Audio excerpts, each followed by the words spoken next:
Assalamualaikum warahmatullahi wabarakatuh. Perkenalkan, nama saya Mukhrimatur Rahmawati. Saya ingin mempresentasikan hukum wakaf dalam kompilasi hukum Islam.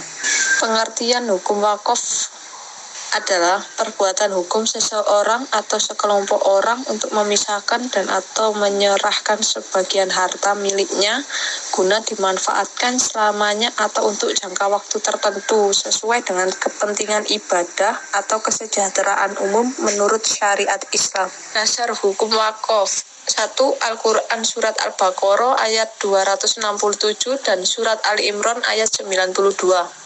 Yang kedua, hadis Nabi, apabila anak Adam mati maka terputuslah amalnya kecuali 3, sedekah jariyah. Yang ketiga, kompilasi hukum Islam, buku 3 tentang wakaf pasal 215 sampai 229. Wakaf dalam KAI diatur dalam buku 3 KAI pasal 215 sampai 229. KAI menjelaskan syarat wakif dan nadhir, objek wakaf, prosedur wakaf, pengelolaan dan peralihan hak atas harta wakaf. Syarat dan rukun wakaf. Rukun wakaf: 1. Wakif orang yang mewakafkan harta. 2. Harta wakaf harus jelas, halal, dan bermanfaat. 3. Nadhir, pengelola wakaf. 4. Ikrar wakaf, pernyataan resmi wakif. Syarat: wakif harus berakal sehat, dewasa, dan atas kehendak sendiri. 2. Harta wakaf harus tetap dan tidak boleh dijual belikan.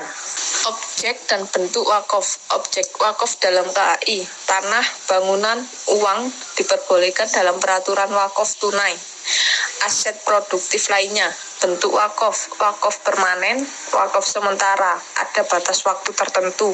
Nadhir dalam KAI: bertugas mengelola dan mengembangkan harta wakaf, harus jujur, amanah, dan profesional, bisa perorangan atau lembaga seperti BWI. Ketentuan khusus dalam KAI: pasal 225, wakaf tidak dapat dibatalkan. Pasal 226, peralihan hak atas harta wakaf harus tetap sesuai tujuan wakaf. Pasal 229, penyelesaian sengketa wakaf dilakukan melalui pengadilan agama. Wakaf tunai diakui dalam pengembangan wakaf modern, bukan dalam KAI langsung, tapi sesuai prinsip hukum Islam, memungkinkan investasi produktif berbasis wakaf. Kesimpulan, KAI memberikan kerangka hukum wakaf yang jelas, mendorong pemanfaatan harta untuk kesejahteraan umat. Wakaf bukan hanya amal ibadah, tetapi juga instrumen sosial ekonomi. Sumber kompilasi hukum Islam, Al-Quran dan Hadis, Undang-Undang Nomor 41 Tahun 2004 tentang wakaf, literatur hukum Islam. Terima kasih, sekian presentasi saya. Jika ada salah kata, mohon dimaklumi dan dimaafkan.